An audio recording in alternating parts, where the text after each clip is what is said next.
Hello dear student, पिछले video में हम लोगों ने समुच्चय के बारे में पढ़ा और समुच्चय से रिलेटेड जो पहला एक्सरसाइज है उसको सॉल्व किए। अब आगे हम लोग बढ़ेंगे और आइए देखते हैं कि समुच्चय की क्या क्या प्रकार हैं, कौन कौन से समुच्चय हैं। तो जो समुच्चय तो बहुत से हैं जो विशेष हैं, जिनका उपयोग हमें अक्सर करना है और जो हमारे कोर्स में उसको हम लोग पढ़ेंगे।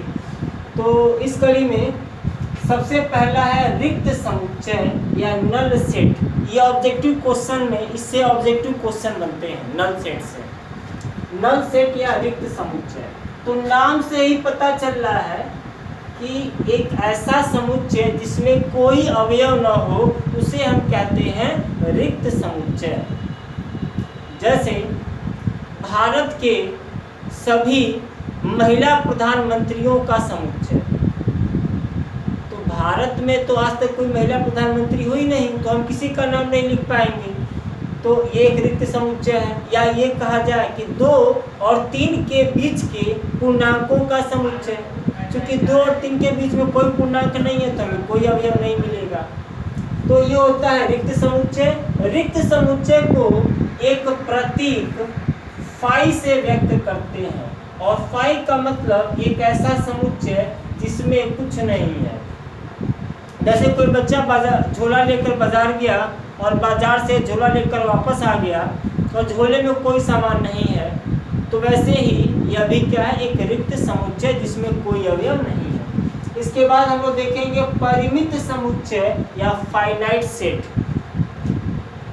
ऐसा समुच्चय जिसके अवयवों की संख्या निश्चित हो उसको हम लोग कहते हैं फाइनाइट सेट या परिमित समुच्चय या सीमित समुच्चय।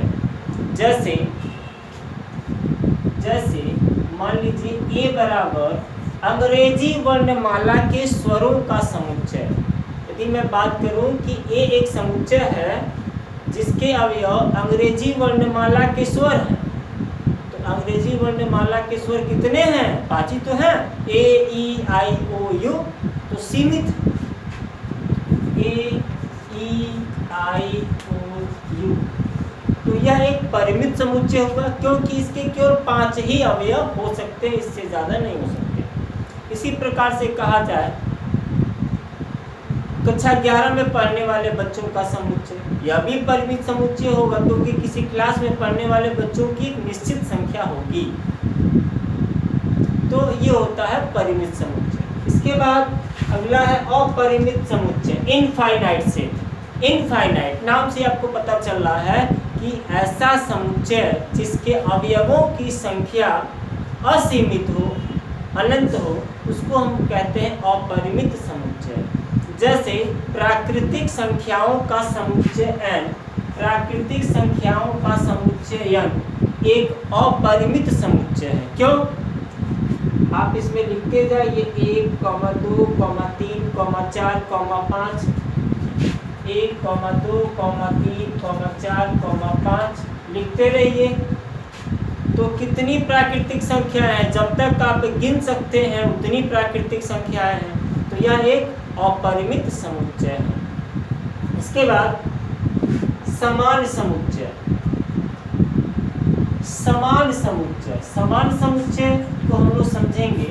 मान लीजिए कि हमारे पास 2 सेट है, एक सेट है ए और एक सेट है बी। 2 समुच्चय हैं ए और बी, 2 सेट है। यदि समुच्चय ए के अवयवों की संख्या, यानी कि एन ए का मतलब ए में जितने अवयव हैं। जैसे यहाँ पर ए बराबर ए ई आई ओ यू, तो समुच्चय ए में आप देख रहे हैं 1, 2, 3, 4, 5 अवयव हैं, तो हम लोग लिख सकते हैं यहाँ पर एन ए बराबर 5, क्योंकि इसमें 5 अवयव हैं। तो वैसे ही यदि हमारे पास 2 समुच्चय ए और बी और समुच्चय ए के अवयवों की संख्या यानी ए और समुच्चय बी के अवयवों की संख्या यानी बी, अगर ये दोनों बराबर हो, साथ ही साथ जो अवयव ए में है, जो अवयव ए में है वही अवयव यदि बी में भी है, तो ऐसे दो समुच्चयों को समान समुच्चय कहते हैं। जो अवयव ए में है वही अवयव बी में होना चाहिए। जैसे अवयवों की संख्या तो ऐसे भी बराबर हो सकती है। मान लीजिए कि एक समुच्चय है जिसमें 1 2 3 4 5 है, और एक दूसरा समुच्चय बी है जिसमें ए ई आई ओ यू है।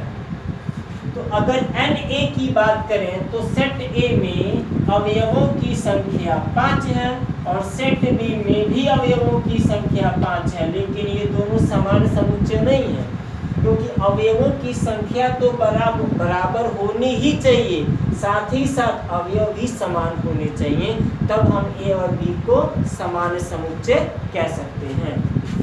तो दो समुच्चय ए और बी समान समुच्चय कहलाते हैं यदि दोनों समुच्चयों में अवयवों की संख्या समान हो और जो जो अवयव ए में है वही अवयव सेम एलिमेंट यदि दूसरे सेट बी में हो तो दोनों सेट एक दूसरे के इक्वल होते हैं। इसके बाद हम लोग बात करेंगे उप समुच्चय या सबसेट। ये बहुत ही इम्पोर्टेंट है। सबसेट या उप समुच्चय, सबसेट या उप समुच्चय, जिसका एक सिंबल होता है, ये एक सिंबल होता है सबसेट, लेटा हुआ यू, या यू जो है ऐसे हम लोग बनाते हैं, यू ऐसे यू बनाते हैं, इसको एक लात मारिए यहाँ से ये ढह जाएगा, ढह के ऐसे हो जाएगा, तो इसीलिए हम कह रहे हैं सोया हुआ यू, इसका जो है प्रतीक है। और कभी कभी इसके नीचे ऐसे इक्वल का चिन्ह भी लगा दिया जाता है, इसको लोग बोलते हैं सबसेट। बाकी सबसेट का डेफिनेशन क्या है इसको समझेंगे हम लोग। जैसे मान लीजिए कि मेरे पास एक सेट है n या मेरे पास एक सेट है r का मतलब है वास्तविक संख्याओं का समुच्चय। तो वास्तविक संख्या क्या है? -∞ से लेकर -2 -1 0 1 2 3 से लेकर +∞। अब अगर हम लोग बात करें n की, n प्राकृतिक संख्याओं का समुच्चय है, तो n होता है 1 2 3 4 +∞ तक। हम लोग बात करें z की, तो z का मतलब होता है पूर्णांकों का समुच्चय, यानी कि -3 -2 -1 फिर 0 1 2 3 ऐसे। अब देखिए जो अवयव n में है प्राकृतिक संख्या 1 2, तो 1 तो r में भी है, n में 2 है तो 2 r में भी है, लेकिन r में समुच्चय r में 2.5 है, जबकि प्राकृतिक संख्याओं के समुच्चय n में 2.5 नहीं है। समुच्चय r में माइनस करनी में 3 है, लेकिन माइनस करनी में 3 n में नहीं है।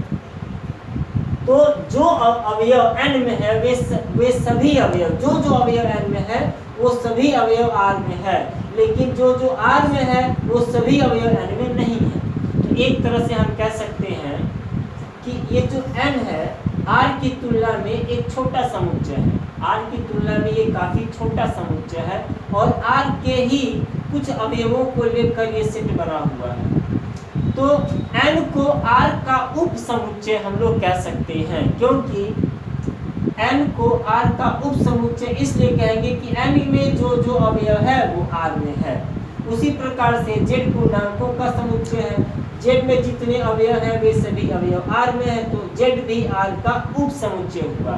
तो दो सेट a और b, यदि दो अरिक्त समुच्चय a और b इस प्रकार से हों कि जो अवयव a में है वह सभी अवयव b में भी हो, तो हम a को b का उप समुच्चय कहते हैं।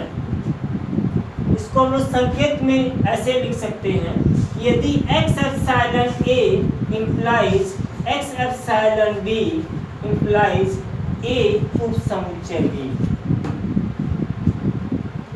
यानी कि जो x का अवयव है यदि वो b का भी अवयव है तो a b का उप समुच्चय कहलाता है। इसके बाद हम लोग बात करेंगे घात समुच्चय। मान लीजिए कि मेरे पास एक समुच्चय है S बराबर 1 2 3 4 5। तो S का एक उप समुच्चय A ऐसा हो सकता है इसमें केवल एक अवयव हो। एक और उप समुच्चय S का एक और उप समुच्चय B कुछ ऐसा हो सकता है 1,2। B में 1 और 2 है और 1 और 2 S में भी है, तो B S का उप समुच्चय होगा। इसी प्रकार से कोई समुच्चय C बराबर ऐसा हो सकता है कि 1 2 3 4 हो। तो S के बहुत सारे उप समुच्चय हो सकते हैं। तो S के जितने भी उप समुच्चय हो सकते हैं उन सभी उप समुच्चयों के समुच्चय को घात समुच्चय कहा जाता है। परिभाषा यह है कि किसी समुच्चय के सभी उप समुच्चयों के समुच्चय को हम लोग घात समुच्चय कहते हैं। अब यहाँ पर देखिए S एक समुच्चय जिसमें 1 2 3 4 5 अवयव हैं, इसके कितने उप समुच्चय हो सकते हैं? किसी भी समुच्चय के कितने उप समुच्चय हो सकते हैं? तो इसके लिए हम लोग क्या कर सकते हैं, इसमें गिनेंगे कि 1 2 3 4 5 अवयव हैं, तो यानी S बराबर 5। समुच्चय S में अवयवों की संख्या 5 है, तो इसके कुल उप समुच्चयों की संख्या 2 पर घात 5 होगी, क्योंकि उप समुच्चयों की संख्या का सूत्र है उप समुच्चयों की संख्या कुल संख्या का सूत्र है 2 का घात n, जहाँ n समुच्चय के अवयवों की संख्या है। इसके बाद हम लोग बात करेंगे सार्वत्रिक समुच्चय, सार्वत्रिक या यूनिवर्सल सेट की। तो जैसे n प्राकृतिक संख्याओं का समुच्चय है, z पूर्णांकों का समुच्चय है, c सम्मिश्र संख्याओं का समुच्चय है, या IR हम लोग लिखें IR इंटीजर्स का समुच्चय है। ये जितने भी समुच्चय हैं ये सभी समुच्चय एक ही समुच्चय वास्तविक संख्याओं के समुच्चय R के उप समुच्चय हैं। जैसे यदि हम लोग बात करें अंग्रेजी वर्णमाला के अक्षरों के समुच्चय को यदि S लिखा जाए जिसमें A से लेकर के Z तक के सभी अक्षर शामिल हैं।